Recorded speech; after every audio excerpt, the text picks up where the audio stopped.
महिलांना specially problem असतो ते म्हणजे कान फाटण्याचा। तर आता आज आपण तशाच एका पेशंटची आपण सर्जरी करणार आहे। ह्या पेशंटचं ऑलमोस्ट काही दिवसापूर्वी म्हणजे ऑलमोस्ट एक महिना दीड महिन्यापूर्वी कान कशात तरी कानाचं जे काही ऑर्नामेंट असतात ते कपडामध्ये अडकले होते आणि कान फाटला होता आणि त्यांना दोन्ही साईडचे जे काही कानातले आपण घालतो त्याची लेवल वर खाली होती आणि अनेकदा जे काही कानात आपण घालतो ते बाहेर पडत होतं कारण की कानाचं जे काही होल होतं ते खूप मोठं झालेलं होतं।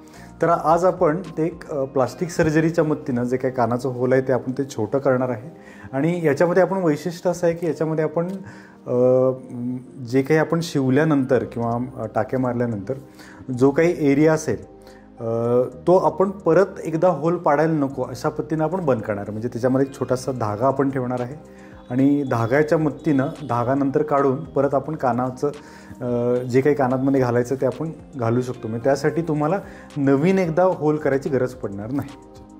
तर आपण ही प्रोसेस चालू करूया। ही प्रोसेस आपण पूर्णपणे लोकल ॲनेस्थेसियामध्ये करतो, म्हणजे तिथल्या तिथं भूल देऊन करतो।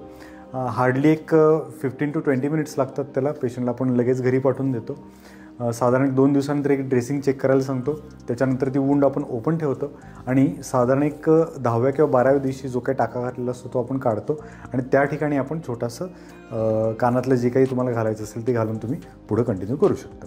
साईड इफेक्ट वगैरे काही नसतात याचे, फक्त भविष्यामध्ये अशी परत होण्याची शक्यता असते। त्यामुळे तुम्हाला खूप जास्त मोठं वजनाचं झुमका किंवा अशा पद्धतीनं घालणं अवॉइड करायला पाहिजे।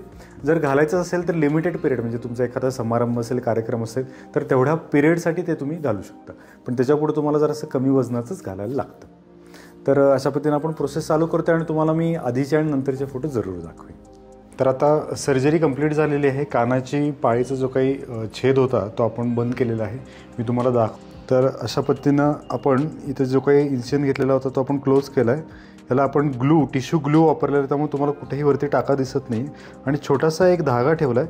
हा साधारण धागा आपण एक 15 दिवसापर्यंत ठेवणार आहे आणि 15 दिवसानंतर हा कापून त्या ठिकाणी कानामध्ये जे काही तुम्हाला घालायचं हलक्या वजनाचं ते आपण घालू शकतो।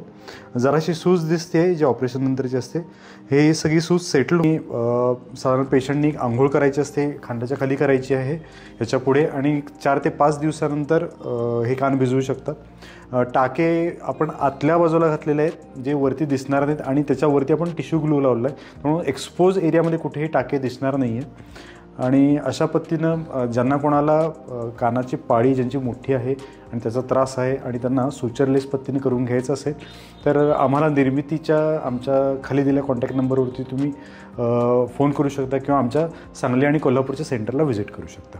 धन्यवाद।